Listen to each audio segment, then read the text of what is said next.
Hey everyone, welcome to the Wilson Homestead. So this is going to be a fun video, and it's going to be a messy video because my garden is a total mess, just like it is every year. You shouldn't be surprised by that by now if you've been following me. But anyway, this is the first vegetable garden tour that I have filmed this year. I took a little bit of a break from YouTube.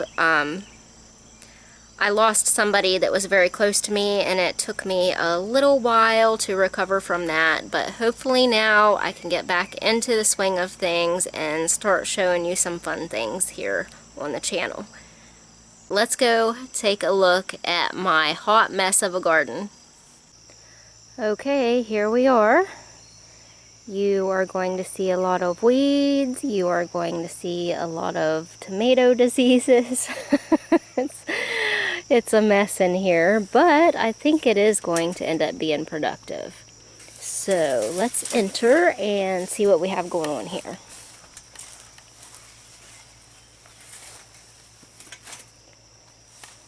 Now, this pathway is so grown up. I really need to get some of the landscape fabric down like I have over there. It's so much nicer to not have to deal with this mess. But that takes time, and I was actually pretty late getting my garden out this year. I don't think that I got everything out until like the 2nd or 3rd week of June, so I'm running about a month behind. I still haven't had any ripe tomatoes out of this garden.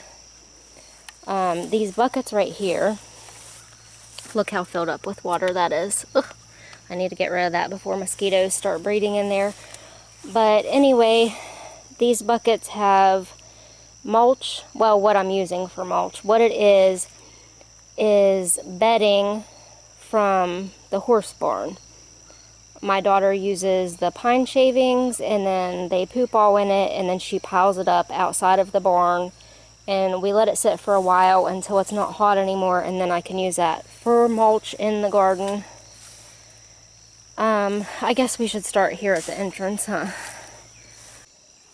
Okay, let's start up here at the front. I have a dahlia up here. This is a double extreme dahlia.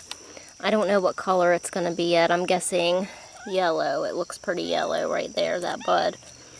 It seemed like most of them were yellow. I have yet to see any of them that are any other color, which I gave a lot of them away, so I'll have to wait and see what theirs turn out as. But most of mine that I planted are yellow. It was supposed to be a mix, but I'm kind of disappointed in the mix, I have to say. I was expecting all different colors, and I mean, I like yellow, it's nice, but I'm going to have a lot of yellow up here because right behind it, these 3 plants right here are teddy bear sunflowers, and then these tall sunflowers are autumn beauty sunflowers. And I kind of tried to do the same thing on this side, but the teddy bear sunflowers did not work out here. I have another dahlia here.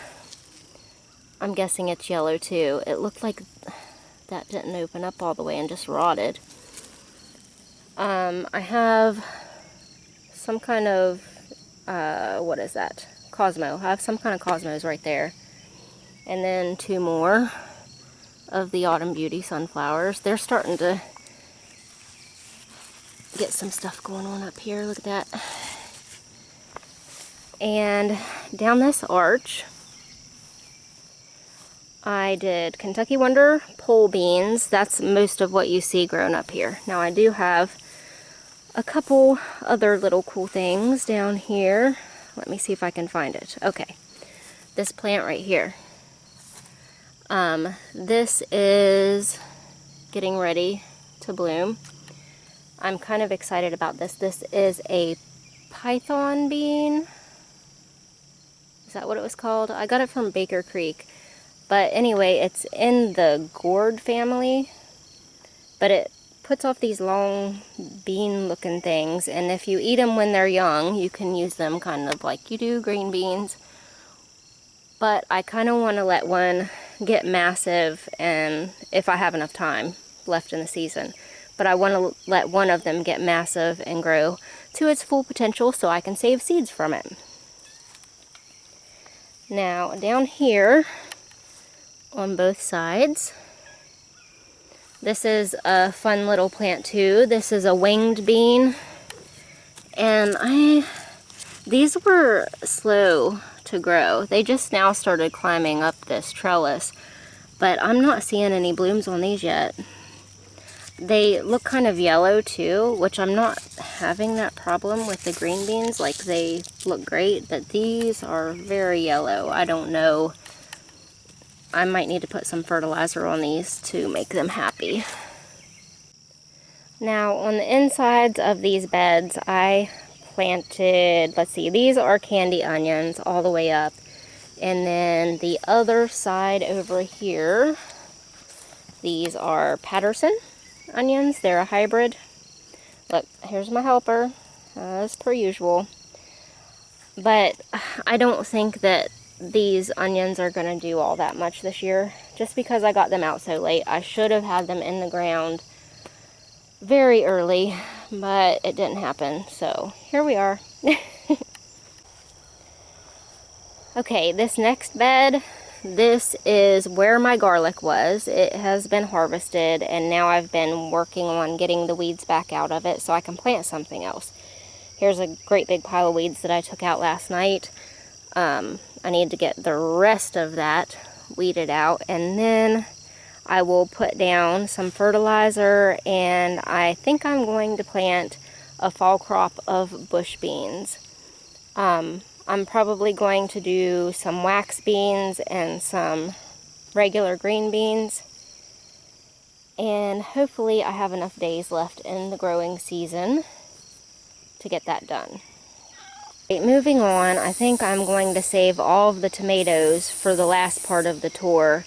So I'll just show you everything else that's going on in here, and then we will move on. And my neighbor just got out his weed eater, so if you hear anything in the background, that's what it is.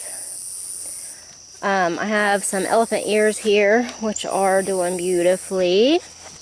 And I underplanted them with some gomphrena. This is the light pink color.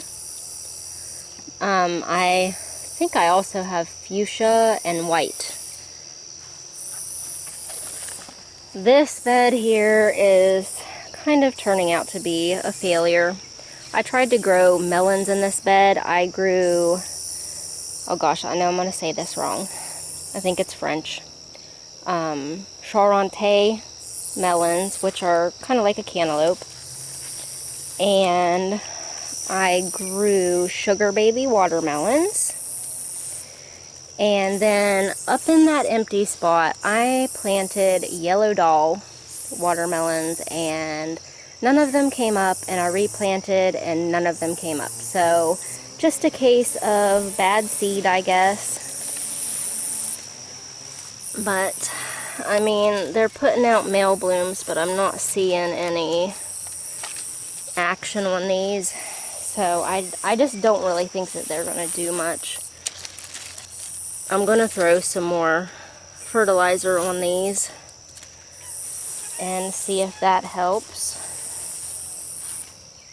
But yeah, just not a whole lot going on. Can you get out of there, please? Excuse you, excuse you.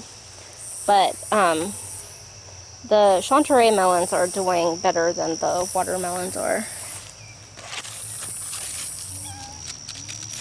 But still, I'm not seeing any female blooms on these either.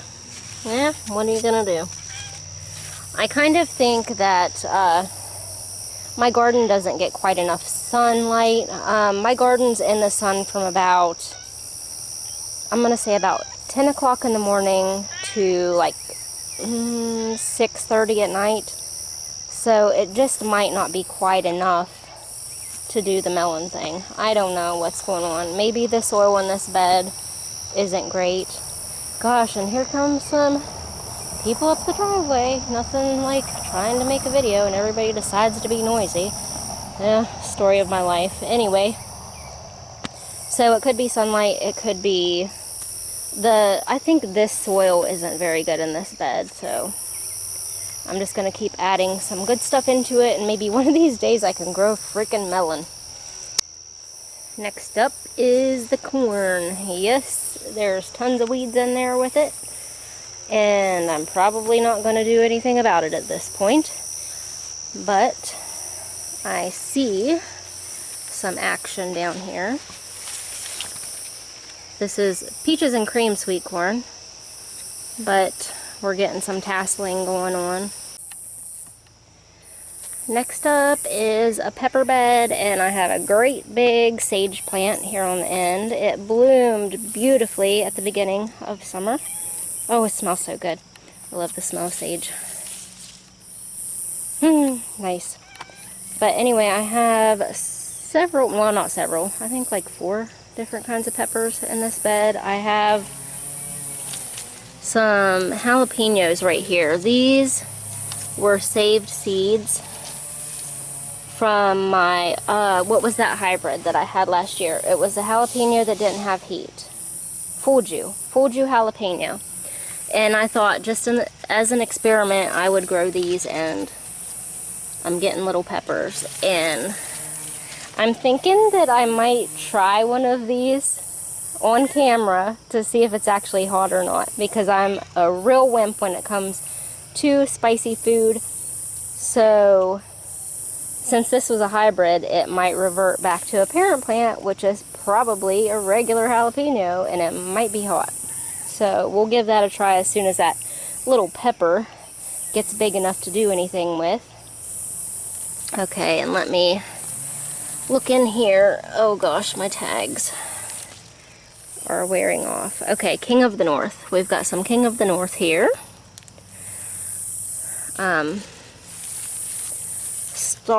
Just starting to make some peppers. Okay, there's another one. Oh, look at this. Look at this plant. This one's loaded. That's going to be a pretty good harvest. At least I'm going to get something. Another one there. Another one there. And I also planted some Golden California Wonder bell peppers and big red bell peppers in here. So, some more peppers. Yeah, these aren't too bad. Some of them aren't doing great, but some of them are doing pretty good. So, as long as I get something, it isn't a total loss. Let me shuffle through these. I'm seeing tiny peppers everywhere, so we have enough days left in the growing season probably for me to get a pretty substantial harvest off of these. Oh, there's another pepper. Hello, little pepper. This one's really tall for some reason. I don't know if it got crossed with something, or I think that's a big red. Up here I have some more flowers planted on the end. I have the fuchsia gomphrena and the pale pink. I don't know if you can tell that that's even pink in this camera. It probably looks white to you. But look at this beauty down here. This is a Valkyrie aster. A beautiful purple one. I love those. I have some white ones too, but they're like pretty much bloomed out. I feel like I should have probably pinched these back so they would bush out and make more blooms. But I never grew them before, so I didn't know that. But next year, if I grow them, I will know. On a lot of the ends, I put flowers. Here's one of those Valkyrie asters in white. This one's getting old. I'm hoping if I cut it back, it'll make some more blooms. And then I have a dahlia here. I don't know that this one has bloomed yet. It has buds on it, so we'll see what color that one is. This one was the first one to start blooming, and I mean, just look at it now. It's just full of these beautiful yellow blooms. I am definitely gonna, well, I started these from seed, but usually you grow dahlias from tubers. So since I started them from seed, there should be tubers underneath of this plant that I can dig up in the fall and save them for next year to plant again. But I mean, These are gorgeous, and the bees love them. Sorry, bee, I didn't mean to scare you away. I have some calendula in here. These are Bronze Beauty. I wish I had a better example of these to show you, because they were looking pretty good about a week and a half ago, but now not so much. Don't know what's going on there. Another dahlia right here. Oh, and look, I was bitching about all of them being yellow, but this one looks like it's gonna be red. That'll be nice to have a different colored one. I'll have to make sure that I label them. I have another dahlia down here that didn't do so well. It has buds on it. I think this one was a yellow one too. And then I had another Valkyrie Aster over here, and it's like pretty much done for, I think. Looking a little weary. Here's a Bronze Beauty calendula that doesn't look too bad. Here's one that's getting ready to open up. They're really nice and pretty, and you can use them for medicinal purposes. You pick the blooms off and dry them, and you can use them for like salves and stuff like that. It's good for your skin. Also in this bed with these calendula, I have some cucumber plants. I did some Bait Alpha, I think it was, either Bait Alpha or Muncher. I did a couple of those down here, which I have yet to see any fruit off of those. And then I have the National Pickling cucumbers, and they are looking horrible. This might be the worst cucumber year I've ever had. The ones that do grow, most of them are shaped weird. I don't know. We had so much rain. It was like an entire week of very hard rain, and it just made the diseases come on very quick. Same thing whenever you see my tomatoes, you're going to see that they're very sick too. But it is what it is. I underplanted with some beans. I don't remember what I put in here, but they're starting to get buds on, so it won't be long. I've got a little bit of basil right here. Oh, it smells good too. And I planted a whole line of dill right here, but only a few of them came up. I don't know what's up with that. Now this bed is kind of a disaster too. This is a Brassica bed. Well, it's not a total disaster. Once the cabbage loopers started coming out, they laid their eggs on here, of course, and they got ravaged. And so I ordered some BT to spray on these, and BT, it's basically an organic pesticide. It doesn't kill insects, but it does kill caterpillars. And so you just spray down the leaves, and whenever the caterpillars ingest like a piece of the leaf that has that BT on it, it causes them to die. But you can see that some of these cabbages are starting to head up.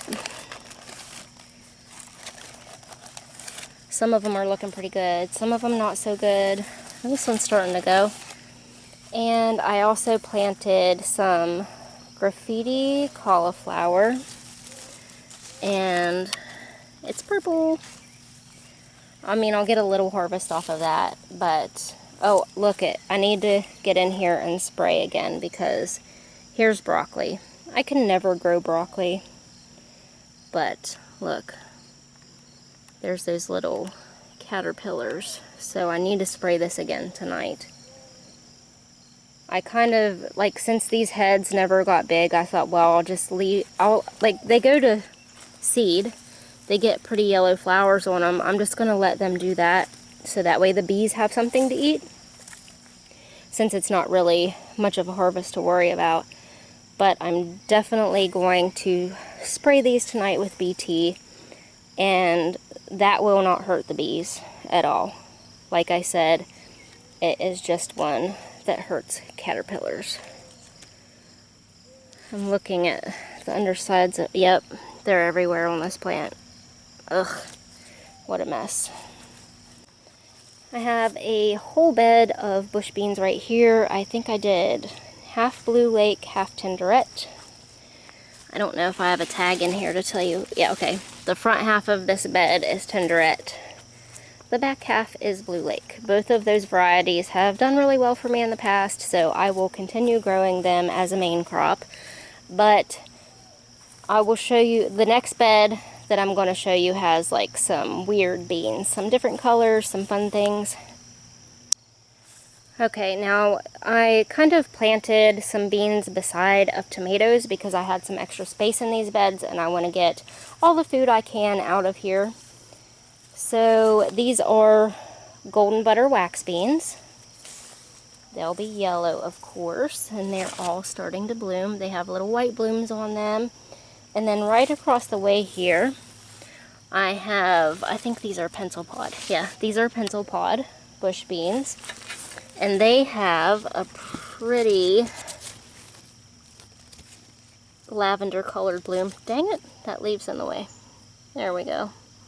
Pretty lavender colored blooms. And let's see, I've got some pink blooms down here, but I don't remember what I put in. These are red swans. Okay, this next area, beside of the tomato plants, I planted a bunch of different color beans. So I started out with the red swan, which makes kind of like a pinky colored burgundy bean. And then this one is new to me. This is called Tongue of Fire. And I think that it was like a speckled color bean. And you can use it as like a fresh green bean, or you can let them grow to maturity and dry out on the plant and use them as dried beans. Then up next we have Gold Rush, which is a wax bean that I've never tried before. And then down here on the end, these are blooming purple. These are Royal Burgundy. I've grown Royal Burgundy before. They're a dark purple bean and they're really good. But these, look, there's some chlorosis going on there, so.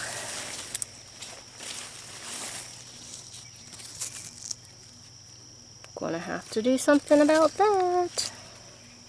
Okay, let's talk about these tomatoes. I don't know how many different varieties I planted. It was a bunch.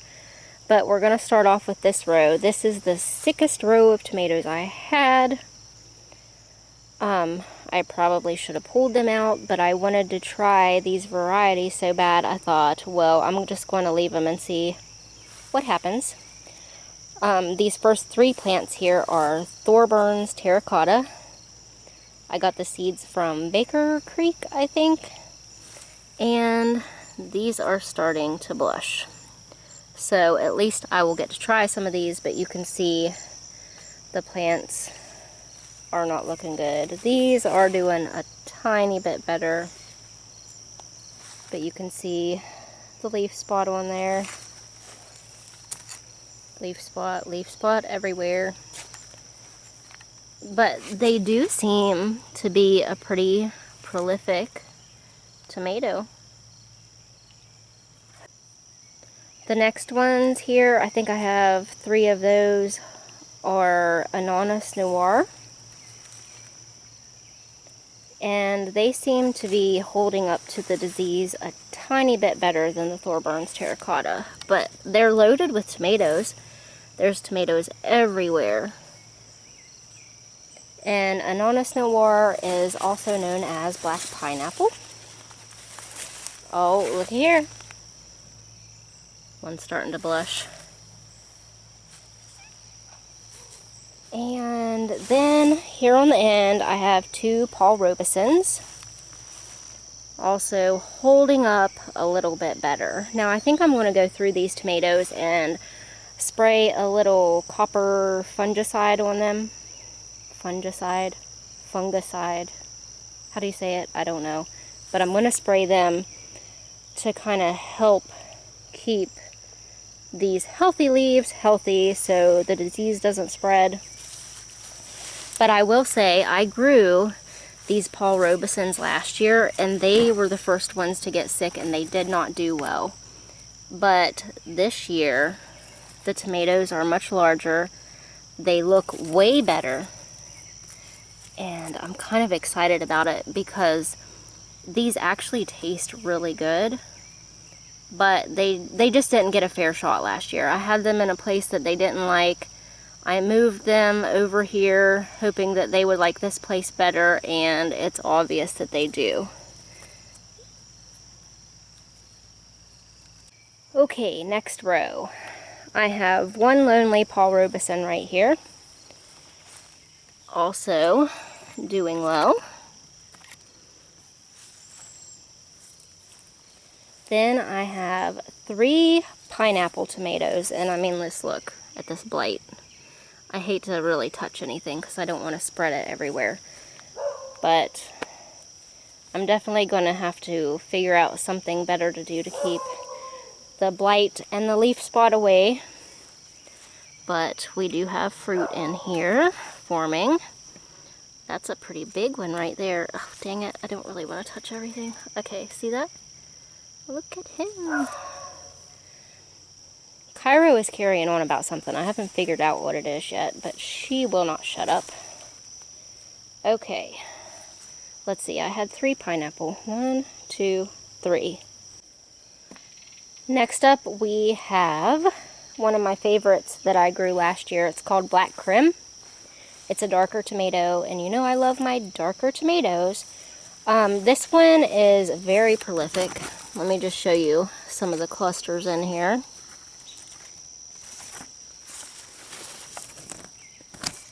And the flavor is pretty darn good. I would say that it's not as good as a Cherokee Purple or a Carbon tomato, but it makes up for that in productivity. Look at this cluster right here. 1, 2, 3, 4, 5, 6.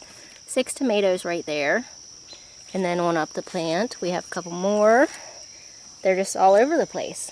So I'm very happy with Black Creme. I will probably grow it every year just because of the production of it. And they are good tomatoes, just not great tomatoes in flavor.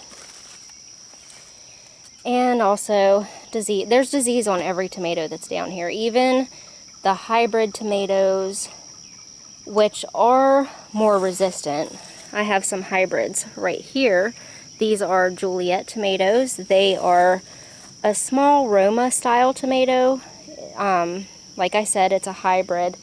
You can see there are spots on these leaves, but the plant is much healthier than the heirlooms that I'm growing, but they are just loaded. These are the first ones to produce, and they will be the last ones that are still producing in the garden. That has been my experience with Juliet, and look, my first ones are ready to pick. I'm so excited. These are the first 2 tomatoes that I have got out of this garden this year, and I cannot wait to eat these. They are very meaty on the inside. You could use these to make sauce and stuff like that, but honestly, I just like to eat them fresh. Next row of tomatoes are going crazy. And that's because those are cherry tomatoes at the end. But up first I have 3 Chef's Choice Black, which is a hybrid. And this was supposed to be a Chef's Choice Black, but it's not. This is obviously a cherry tomato. I don't know if I got mixed up or I got a seed in that packet that wasn't right. We'll see once these start turning and I figure out what they are. But I noticed when this plant was younger, before it started fruiting, and you know, it's obvious now to me that it's a cherry tomato, but before it started fruiting, I was getting all of this disease, and I thought, wow, this plant is getting ate up by this disease, and it's supposed to be a hybrid. Why isn't it more vigorous? But that's my answer, because it's not actually a Chef's Choice Black. Now these 2 here, you can see that they're holding up a lot more well than that one. We've got some big fruit in here, some big fruit down there. No blushing yet on this one. It doesn't seem to be very prolific.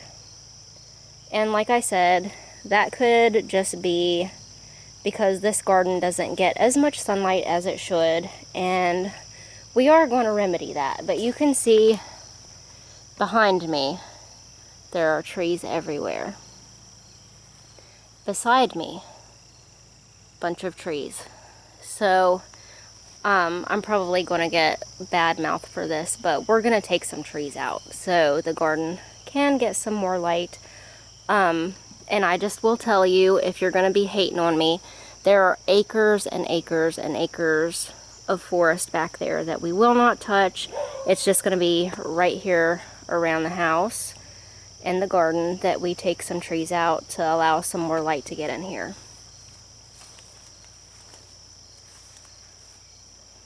Next are the cherry tomatoes that I told you are crazy big. I kind of want to jump in this frame here just to show you how tall these cherry tomatoes are. Hold on just a second. Look at, they're so tall. I just can't believe how massive those things got. Like, I can't even reach up there.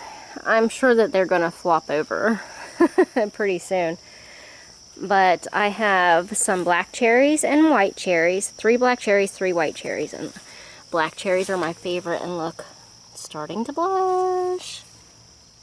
Tomatoes everywhere. I didn't have very many black cherries last year because I bought seed. And I got 1 black cherry, and then 2 turned out to be some kind of orange slicer tomato. So I'm very happy that I saved seeds from the black cherry plant that was actually right last year and planted them again, because they look like they are going to be true to seed. Okay, now the white cherries. I grew these because my husband really likes them. They end up being a yellow colored tomato. Sweet, low acid. They're yummy too, but you know, I'm kind of biased because black cherry was my gateway drug to dark tomatoes, so. This next row has some of my favorite tomatoes in it, and I'm kind of disappointed. These first 3 are Aunt Ruby's German Green. And you can see I have some fruit here, but a little bit there, but just not a whole lot. I was really hoping for more because this is like one of my top 5 tomatoes. There's some on here, but just not a whole lot, which is a bummer. It's blooming still, but I don't know that I would have enough time for those blooms to actually make tomatoes. Hopefully I do. But this plant right here, I don't even see a single tomato on this one. I don't know what's going on. Maybe the nitrogen is too high because the plant is very healthy. The leaves look mostly great. There's a little bit of disease here at the bottom, but it looks like a really vigorous plant. But that does me no good if it's not going to give me any tomatoes. Okay, these next 3 were suggested to me by a viewer, so I went out and got seed for them. These are pink brandy wine, and it's the Sudeth strain. And again, this plant, not a whole lot of action. I've got a little tomato right there. This one, not much going on. Now this one does actually have a few, but just not very productive. And it could just be this soil, like I said, maybe too much nitrogen. I don't know. But they're not doing the right thing.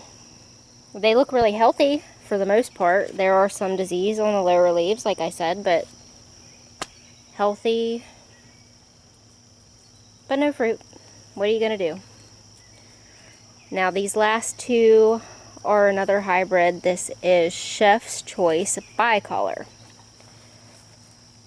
And I do have some fruit in here. Not a whole bunch, but lots of blooms. I've never tried this one before, so I'm looking forward to both of the Chef's Choice ones. Alright, are you hanging in there? I promise this is the last row of tomatoes. Okay, so up here I have 3 purple bumblebees, and one of these things is not like the other.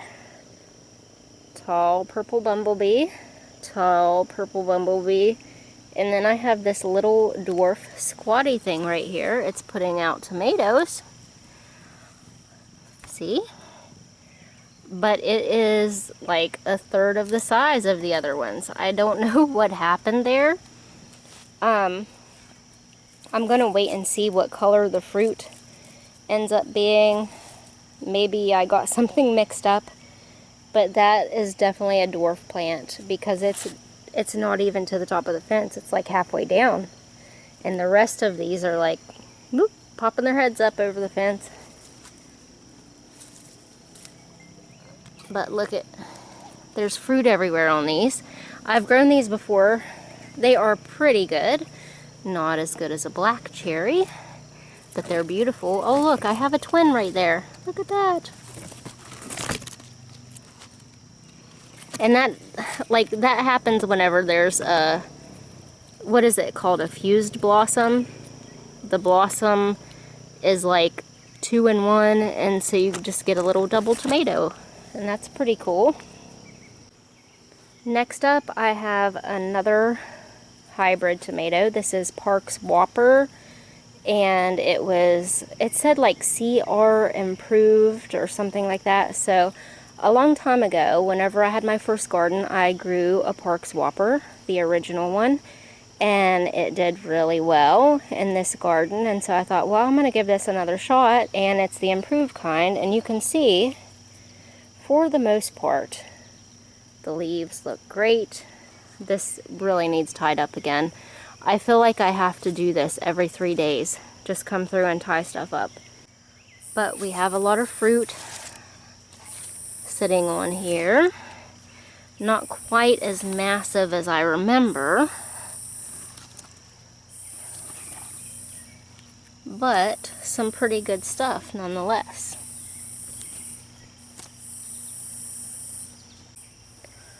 Alright, the last two in this row are triple crop tomatoes.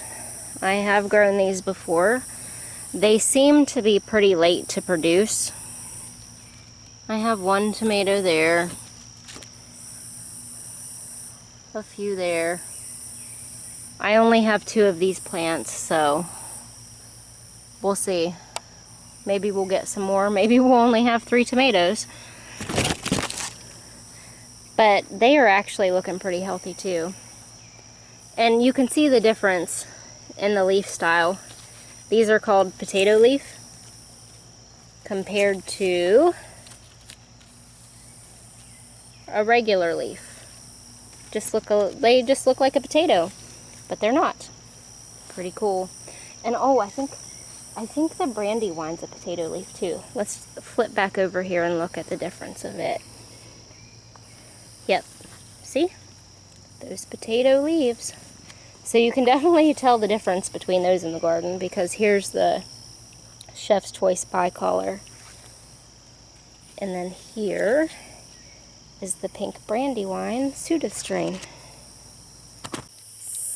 Okay, that does it for the big garden. I want to take you up to the front porch and show you the cherry tomatoes that I have growing up there. They didn't quite end up as I expected. I'll explain more when we get up there.